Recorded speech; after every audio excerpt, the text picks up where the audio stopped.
नमस्कार, फाइटर समाचार में आपका स्वागत है। पेश आज 13 मई शुक्रवार दोपहर 2 बजे राजस्थान की खास खबरें। राज्य में 4 दिवसीय कांस्टेबल भर्ती परीक्षा आज 13 मई शुक्रवार से शुरू हो गई, जो 16 मई तक चलेगी। आज पहली पारी की परीक्षा सुबह 9 से 11 बजे तक हुई। इसमें बड़ी संख्या में अभ्यर्थियों ने भाग लिया। जांच के बाद ही परीक्षार्थियों को परीक्षा केंद्र में प्रवेश दिया गया। इस दौरान कानून व्यवस्था बनाए रखने के लिए पुलिस भी पूरी तरह से मुस्तैद रही। परीक्षा के लिए निर्धारित किए गए केंद्रों पर पुलिस जाब्ता तैनात रहा। परीक्षार्थियों को किसी तरह की परेशानी ना हो, इसके लिए पुलिस व प्रशासन द्वारा आवश्यक कदम उठाए गए। राजस्थान रोडवेज द्वारा रोडवेज की अतिरिक्त बसें भी चलाई गई। नकल रोकने के लिए भी आवश्यक कदम उठाए गए। इसके तहत उड़न दस्ते भी गठित किए गए। तलाशी के बाद ही परीक्षार्थियों को परीक्षा केंद्र में जाने दिया गया। जैसे ही पहली पारी की परीक्षा खत्म हुई, यातायात का दबाव बढ़ गया और जाम की स्थिति बन गई। वहीं दूसरी पारी की परीक्षा दोपहर 3 से शाम 5 बजे तक आयोजित की जाएगी। राजस्थान में पुलिस कांस्टेबल भर्ती परीक्षा से पहले गुरुवार रात को अलवर के राजगढ़ में बड़ा हादसा हो गया। राजगढ़ रेलवे स्टेशन पर डबल डेकर ट्रेन की चपेट में 3 परीक्षार्थी आ गए। तीनों की मौके पर ही मौत हो गई। जानकारी के अनुसार राजगढ़ इलाके के रहने वाले 3 युवक पुलिस भर्ती परीक्षा देने के लिए जयपुर जा रहे थे। जंक्शन पर भीड़ ज्यादा थी। पैसेंजर ट्रेन के आने से पहले चर्चा शुरू हो गई कि ट्रेन आ रही है। इन युवकों को लगा कि पैसेंजर आ रही है जो प्लेटफॉर्म पर आकर रुकेगी, लेकिन उस समय अलवर की तरफ से डबल डेकर ट्रेन आ रही थी। डबल डेकर ट्रेन की राजगढ़ में स्टॉपेज नहीं है, इस कारण वे ट्रेन की चपेट में आ गए।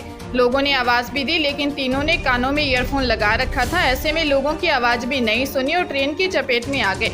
मृतकों की पहचान लालजी, बबलेश और विक्रम के रूप में हुई है। जोधपुर एसीबी ने जोधपुर डिस्कॉम एक जेएन विपेंद्र सिंह को 40,000 रुपये की रिश्वत लेते रंगे हाथों गिरफ्तार कर लिया। उसने यह रिश्वत एक फैक्ट्री का लोड कम करने की एवज में ली थी। वह कई दिन से परिवादी से 60,000 रुपये की मांग कर रहा था, जिससे पूछताछ करने के साथ ही मकान की तलाशी ली जा रही है। एसीबी के डीआईजी कैलाश बिश्नोई ने बताया कि एक व्यक्ति ने शिकायत दर्ज करवाई कि D1 सहायक अभियंता कार्यालय में तैनात जेएन विपेंद्र सिंह उसकी फैक्ट्री का लोड कम करने की एवज में 60,000 रुपये की मांग कर रहा है। शिकायत का सत्यापन करवाया तो शिकायत सही पाई गई, जिसके बाद एसीबी ने आरोपी जेएन विपेंद्र सिंह को दबोच लिया।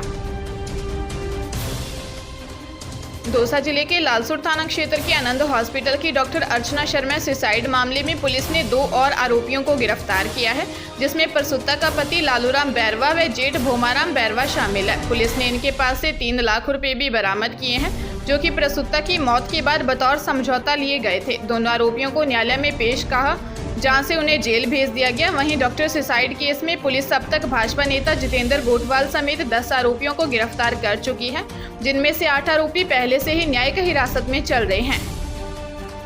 डूंगरपुर की सांगवाड़ा थाना पुलिस ने शादी के नाम पर 5 लाख रुपए लेकर भागी लुटेरी दुल्हन को जबलपुर से गिरफ्तार कर लिया है। पुलिस का आरोपी महिला की पिछले 1 साल से तलाश थी। पुलिस ने बताया कि 12 दिसंबर 2021 को प्रकाश चंद्र भट्ट निवासी जोधपुरा ने केस दर्ज करवाया था कि जुलाई 2021 में एजेंट रमेश ने उसकी शादी जबलपुर निवासी रीना ठाकुर से करवाई थी। शादी की एवज में रमेश और रीना ने उससे 5 लाख रुपए लिए थे। रीना शादी के 7 दिन तक ससुराल में रहने के बाद पति के साथ जबलपुर गई। वापस आते समय रास्ते में रीना ने दूसरे लोगों को बुलाकर उसके साथ मारपीट की और अपने साथियों के साथ भाग गई। पुलिस ने बताया कि लुटेरी दुल्हन रीना ठाकुर का असली नाम सीता चौधरी है। वह जबलपुर के गुड्डी उर्फ पूजा बर्मन के पास काम करती है। गुड्डी और पूजा बर्मन ने लुटेरी दुल्हन का गिरोह चला रखा है। बांसवाड़ा जिले के मोटागांव थाना क्षेत्र में पति से नाराज पत्नी ने जंगल में सुसाइड कर लिया। पति और उसकी फेंकी हुई पाजेब को ढूंढता ही रह गया। इस बीच कुछ दूरी पर पहुंचकर पत्नी आम के पेड़ पर फंदे से झूल गई। फंदा बनाने के लिए उसने चुनरी काम में ली। पुलिस ने बताया कि दुकवाड़ा निवासी चंदा का विवाह 2 माह पहले काचरियापाड़ा निवासी शांतिलाल खटारा से हुआ था। इसी बीच 11 मई को चंदा के चचेरे भाई कालूराम के घर नौतरा वैवाहिक कार्यक्रम था। चंदा करीब 3 दिन से पहले पियर गई थी।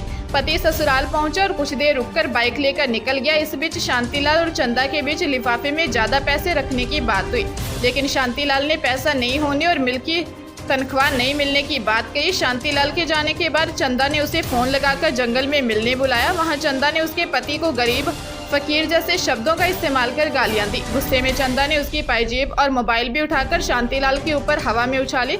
इस बीच शांतिलाल पायजेब ढूंढने लगा, तभी चंदा आगे जंगल में बढ़ गई और फांसी लगा ली। सवाई माधोपुर जिले के गंगापुर सिटी थाना क्षेत्र में किडनैप और रेप के मामले में अपर जिला एवं सेशन न्यायाधीश आरोपी मौर सिंह निवासी गुवाड़ी डांडा मंडरायल को 10 वर्ष के कठोर कारावास की सजा सुनाई है। साथ ही 15,500 रुपये का जुर्माना भी लगाया है। अपर लोक अभियोजक मोहसिन खान ने बताया कि पीड़िता ने 29 मई 2017 को सदर थाना गंगापुर में रिपोर्ट दर्ज करवाई थी कि उसके पति की खराब तबीयत बताकर दूर का रिश्तेदार मौहर सिंह उसे पीहर से लेने आया। जहां पीड़िता उसके साथ गई तो आरोपियों से ससुराल न ले जाकर करौली ले गया, जहां उसके साथ दुष्कर्म किया। जयपुर जिले की मुरलीपुरा थाना पुलिस ने एक शातिर फोटोग्राफर चोर को गिरफ्तार किया है, जिसके पास से पुलिस ने बड़ी संख्या में कैमरे, ड्रोन सहित अन्य उपकरण जब्त किए हैं। आरोपी मूलचंद रैगर एक फोटोग्राफर है और वह खुद को फोटो स्टूडियो डालना चाहता था, लेकिन कैमरों की कीमतों को देखकर वह दंग रह गया, जिसके बाद आरोपी ने कैमरे खरीदने के बजाय चोरी करना सही समझा। उदयपुरिया सामोद जयपुर ग्रामीण निवासी मूलचंद रैगर के पास से पुलिस ने 50 लाख रुपए का माल बरामद किया है। पूछताछ में आरोपी मूलचंद ने बताया कि वह शहर में बड़े बड़े विवाह स्थल में होने वाली शादियों में अकेला ही आकर विवाह स्थल के चारों ओर से रैकी कर बाहर निकलने वाले रास्तों का पता कर लेता है। उसके बाद विवाह स्थलों में आसानी से अंदर जाकर मौका पाकर महंगे कैमरा, ड्रोन लेंस को चोरी कर बाहर निकल जाता है। दौसा जिले के सलीमपुर थाना क्षेत्र के 9 गांव में एक विवाहिता द्वारा फंदा लगाकर आत्महत्या कर लिए जाने की जानकारी सामने आई है। सूचना पर पहुंची पुलिस ने शव को फंदे से उतरवाकर अस्पताल की मोर्चरी में रखवाया है। पुलिस ने बताया कि प्रारंभिक तौर पर आत्महत्या का कारण गृह क्लेश बताया जा रहा है। पुलिस ने बताया कि मृतका के पीहर पक्ष को इसकी सूचना दे दी गई है। उनके आने के बाद ही शव का पोस्टमार्टम करवाया जाएगा। पुलिस आत्महत्या के कारणों की जाँच में जुट गई है। धौलपुर जिले के कोतवाली थाना क्षेत्र के दूंपुरा गांव में एक युवक ने अपने भतीजे को पबजी खेलने से रोका तो भतीजे और भाई ने लाठी डंडों से पिटाई कर उसे घायल कर दिया। पुलिस ने बताया कि घायल युवक सुरेश ने बताया कि वह अपने घर की छत पर सो रहा था। इसी बीच 11वीं में पढ़ने वाला उसका भतीजा अमरजीत छत पर आकर पबजी खेलने लगा। पबजी के शोर की वजह से युवक की नींद टूट गई और उसने भतीजे को पबजी खेलने से मना कर दिया। कई बार टोकने पर भी उसने गेम बंद नहीं किया तो उसने युवक को डांट दिया। इससे नाराज होकर भतीजे अमरजीत ने छत से नीचे जाकर अपने पिता सियाराम से शिकायत कर दी। इससे नाराज होकर सियाराम और भतीजा अमरजीत लाठी डंडे लेकर छत पर पहुंचे और वहां सो रहे सुरेश पर लाठी डंडों से हमला कर दिया। इससे सुरेश घायल हो गया। पुलिस मामले की जांच कर रही है।